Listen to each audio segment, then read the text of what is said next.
Suara Pembaharuan Indonesia Televisi. Liburan Lebaran ke Labu, industri wisata hancur.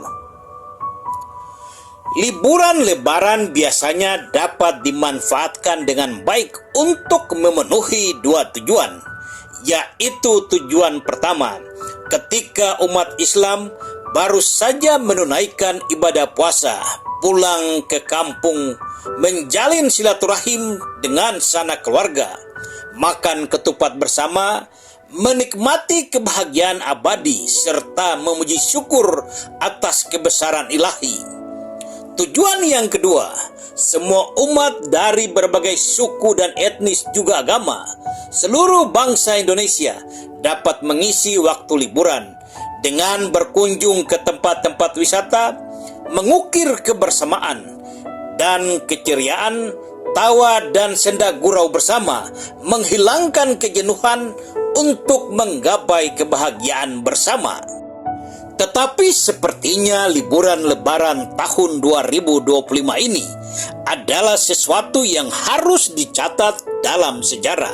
Sebagai liburan Lebaran ke Labu, sangat sepi dan bahkan kondisinya dapat disamakan dengan liburan Lebaran di masa pandemi COVID-19 tahun 2019, 2020, dan 2021. Keterangan ini dapat disampaikan karena parameter.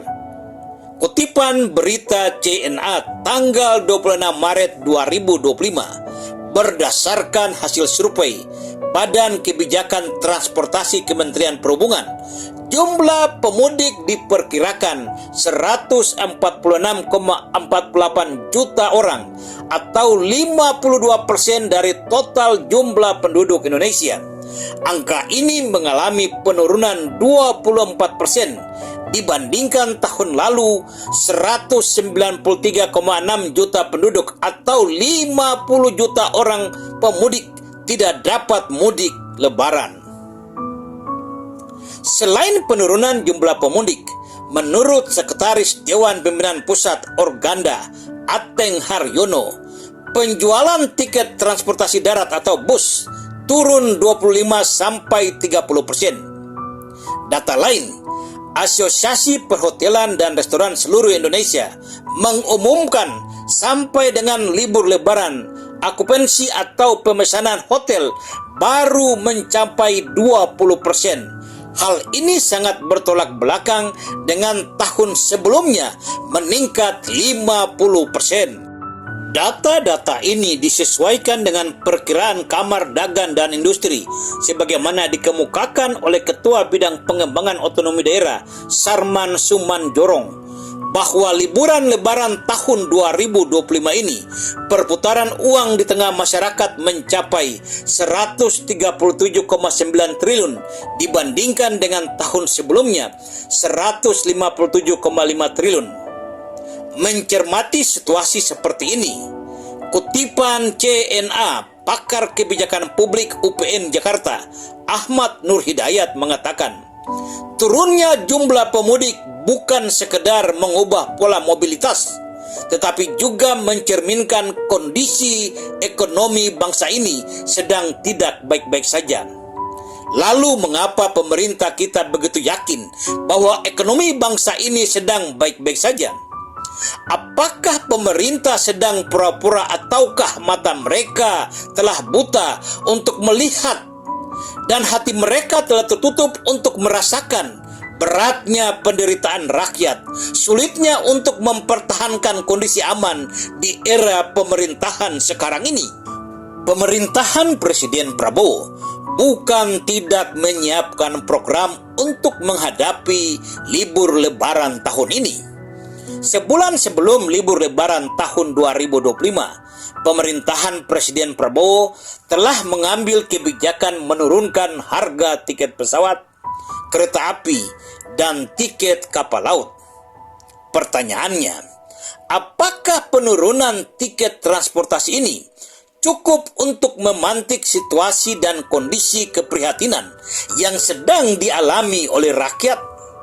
Yang jelas bagi kami, keputusan pemerintah untuk menurunkan harga tiket transportasi ini sama saja dengan sepiring nasi berisikan lauk pauk penuh, sayur, ikan, daging, dan telur adalah jatah rakyat, harus dinikmati oleh rakyat. Tetapi pemerintahan Presiden Prabowo hadir. Mereka mengambil sebagian besar nasi dan lauk pauk itu dan meninggalkan beberapa sendok nasi putih, lalu menyuruh rakyat memakan sisa-sisa nasi itu. Katanya, yang penting perutmu kenyang. Dasar pemerintah kurang ajar, jahat dan bengis. Kondisi yang dialami rakyat sekarang ini adalah dampak dari kebijakan-kebijakan pemerintahan Presiden Prabowo, yang mana kebijakan itu tidak sedikit pun memperhitungkan situasi dan kondisi perekonomian masyarakat di hari ini. Pemerintah dengan sengaja melakukan efisiensi anggaran, memotong mata anggaran kementerian dan badan yang bersentuhan langsung dengan hayat hidup orang banyak, sektor industri menengah dan industri pariwisata. Pemerintah dengan sengaja memotong kegiatan proyek-proyek infrastruktur yang selama ini dapat menampung jutaan tenaga kerja. Pemerintah memotong kegiatan pelatihan dan rapat kementerian dan badan dengan menggunakan jasa perhotelan. Hal ini akan mematikan bahkan menghancurkan industri perhotelan Indonesia. Pemerintah telah mencabut subsidi listrik bagi industri menengah. Lalu sebentar lagi kita akan menghitung ledakan jumlah pengangguran. Hal ini adalah ancaman nyata di depan mata pemerintah. Masih bisakah pemerintahan Presiden Prabowo mengatakan Indonesia sedang baik-baik saja? Ingat, seorang pemimpin yang baik menurut Plato adalah orang yang memiliki kebijaksanaan, keadilan, dan kemampuan untuk memimpin dengan bijak.